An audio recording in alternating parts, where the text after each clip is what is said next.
What if no water was wasted? I'm Peiying Hong and I'm a professor of environmental science at KAUST. Water that gets used ends up as wastewater, which a very low percentage of it gets reused.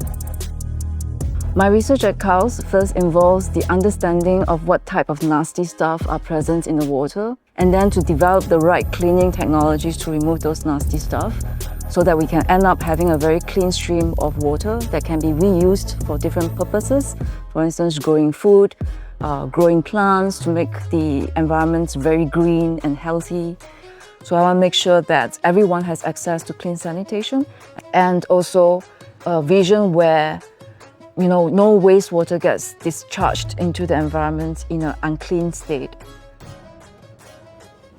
I think in the long term, I would really hope to achieve a goal where 100% of the wastewater gets captured, purified, and reused in the kingdom and ultimately in the region.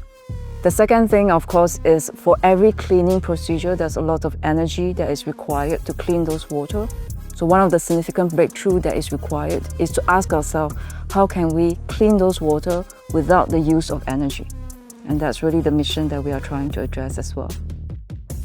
In the year of 2019, where we were given a grant to set up a pilot-scale facility in the industrial city in Jeddah, where we were able to scale up our cleaning technology from a very small lab scale of 2 liters to the current scale of 50,000 liters per day of treatment capacity.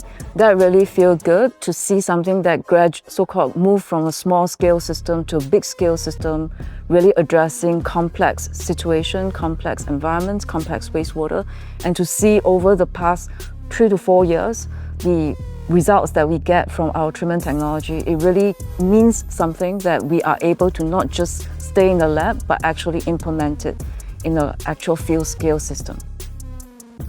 I first had the question of, what if we want to monitor water quality for the nasty stuff on a continuous basis?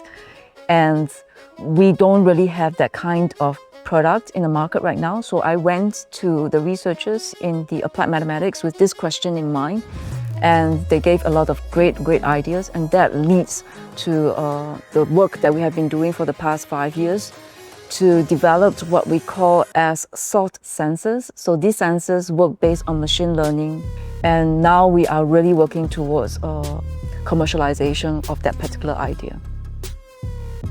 I come from Singapore, where there's no natural water resources, and water obviously is a very important commodity.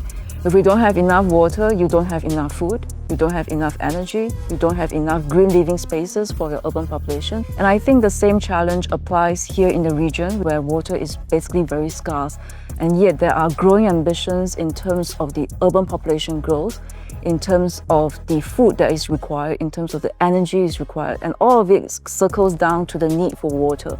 So how can we support all these ambitions in a hyper-arid environment where water is such a scarce commodity? And I think that's the compelling vision and motivation that I have in mind, to make sure that no water gets wasted, and to support all those growing ambitions that the region has and fulfill those missions, using water as a central theme to support all those goals.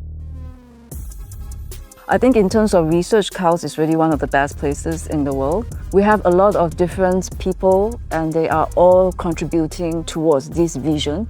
We are also collaborating with startup companies from KAUST already. Some of them are now actually small, medium enterprises, and we are collaborating with them to commercialize some of the key technology that are derived from our labs. Most importantly, the stakeholders that share the same vision with us, willing to test our technology, willing to collaborate with us, and address all the opportunities and challenges that the kingdom and the region has right now. When we really try to make translation and application towards really solving actual societal problems, that level of impact and contribution brings a different level of satisfaction.